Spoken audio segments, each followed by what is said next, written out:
beli DVD, tayangkan Asmaul Husna. Alhamdulillah ada di dalam kereta dengan sambil baca, sambil jalan, sambil mandu sallallahu alaihi wasallam. Atau kalau kita keras, kita dengan ceramah-ceramah, banyak ceramah-ceramah yang bagus. Tinggal di ceramah untuk menumbuhkan, itu juga untuk memberikan perasaan. Jadi lantunan Asmaul Husna sederhana saja, kita ikuti. Salawat kepada baginda Nabi kita ikuti. Siapa tahu sumbangan suara kita sedikit sebagai tanda meriah atau tanda kebahagiaan, suka meriah kita dengan sanjungan dan pujian kepada baginda, mungkin itu akan menjadi asbab akan bertambahnya atau akan semakin beratnya timbangan kita di sisi Allah. Jadi dari malam ini insyaallah kita berjanji di hadapan Allah untuk tidak menyia-nyiakan dan tidak meninggalkan yang sekecil apapun yang namanya sunnah. Nanti kita akan makan, basuh tangan yang pertama, Allahumma barik lana fima razaqtana wa qina adzabannar. Kemudian kita makan, kita suap, jangan ada sebutir nasi pun yang tersisa yang kita dimakan. Sebab Nabi kita suka, sebab Nabi kita suruh jilat tanganmu kalau atau ada selepas makan. Terlepas kalau dulu saya berbicara tidak semacam itu, saya katakan siapa tahu saking bagi daripada makanan itu yang menjadi asbab kesembuhan penyakit belakang kita, yang sehingga stroke-nya berkurang, yang sehingga ginjal atau dengan buah pinggangnya mulai pulih, yang sehingga dengan tekanan darah tingginya semakin turun, yang sehingga dengan kancing manisnya ternyata sudah tidak dikesan. Mungkin sebab itu berkat daripada makanan, yang itu adalah suatu nikmat daripada Allah. Penyakit datangnya daripada Allah, kesembuhan juga datangnya daripada Allah. Kalau Allah berkehendak, segalanya akan jadi dengan kun fayakun. Jadi itu bahasa dahulu, bahasa sekarang macam mana? Agar baginda suka. Nabi kita bersabda, wal yal'aq asabi'ahu wal yumin ma fihi minal adha idza saqata ta'amu min ina'i ahadikum. Apabila terjatuh makanan daripada bejana kamu, fal yumin ma fihi minal adha, basuh, hilangkan kotorannya, summa liya'kulhu, kemudian kamu memakannya, wala yada'u lisyaitan, dan jangan kau tinggalkan untuk syaitan. Banyak duit bukan masalah banyak atau tidaknya, mampu atau tidaknya, tapi terjemahkan, wujudkan kita konsep dalam kepala kita bagaimana dengan satu persatu daripada bagian anggota tubuh boleh menerjemahkan kesetiaan, mahabbah, mawaddah dan keduanya kepada Sayyidina Rasulullah sallallahu alaihi wasallam. Baginda seronok, baginda senang dengan kita nak kenal baginda Nabi daripada sekarang.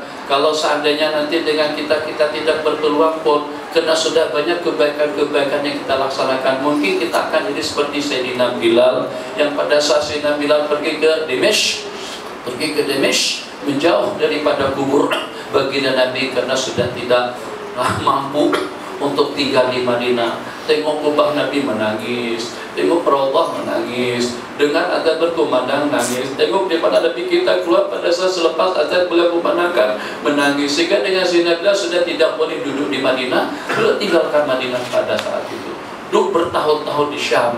Tapi tak lama kemudian Nabi kita datang dalam mimpi, mahadzal jaba ya Bilal, awak kenapa lasak macam ni? Kenapa kamu bersikap kasar dengan aku? Kenapa kau tinggalkan aku? Kenapa kau tinggalkan jauh aku? Sayyidina Bilal langsung saja secepat kilat datang ke Madinah untuk mengucapkan salawat dan salam kepada baginda Nabi. Tapi bagaimanapun semuanya dengan kenangan memori yang masih segar dalam ingatan, apapun yang dilihat membuat hati dan perasaan beliau jadi terharu. Sampai ke tahap itu, begitu jauh Nabi kita datangi di dalam mimpi. Kita ingin nak berjumpa dengan baginda Nabi sebelum kita mati, sebelum kita dipanggil oleh Allah Jalla wa'ala.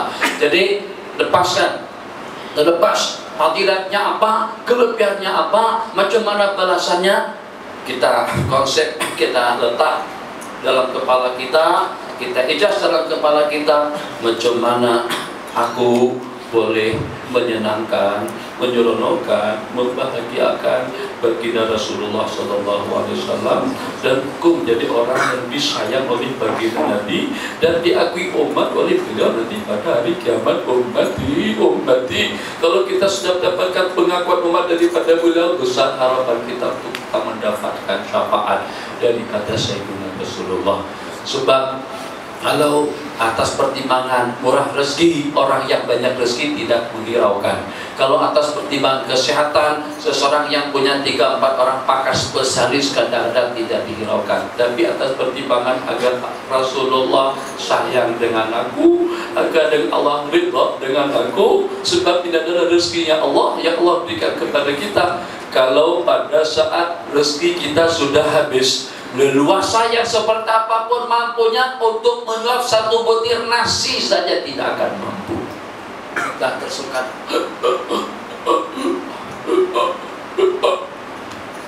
Masukkan air keluar, masukkan nasi keluar. Kenapa? Karena rezeki kita sudah habis. Malakul maut buat laporan. Aku udah keliling ke sana kemari, ternyata sesen pun, segumpang pun, sebutir nasi pun, sedikit pun sudah tidak ada rezeki kamu. Umurmu udah habis, rezekimu sudah habis.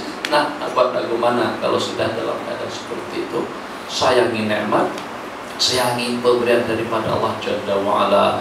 Kalau tidak, berikan kepada tetangga, berikan kepada sesiapa saja.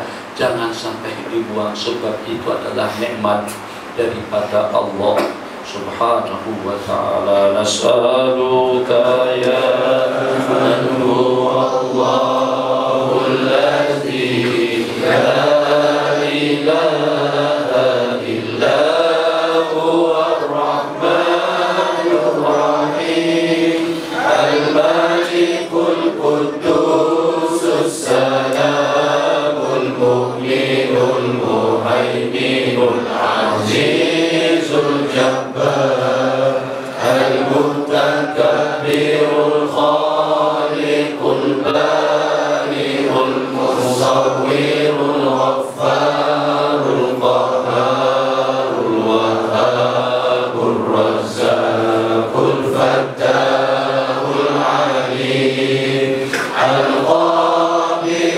basitul khafidul rafi'ul mu'izzul mudhillus sami'ul basirul hakamul adl, al-latiful khabir, al-halimul azim, al-ghafurus syakur, al-aliyul kabirul hafizul mubin, al-hasibul jalil, al-karimur raqib, al-mujibul wasi'ul hakimul wadudul majid, al-ba'isul syahid, al-haqqul wakil, al-qawiyul matin, al-waliyul hamid, al-muhsil mubdi'ul mu'in, al-muhyil mumit, al-hayyul qayyum,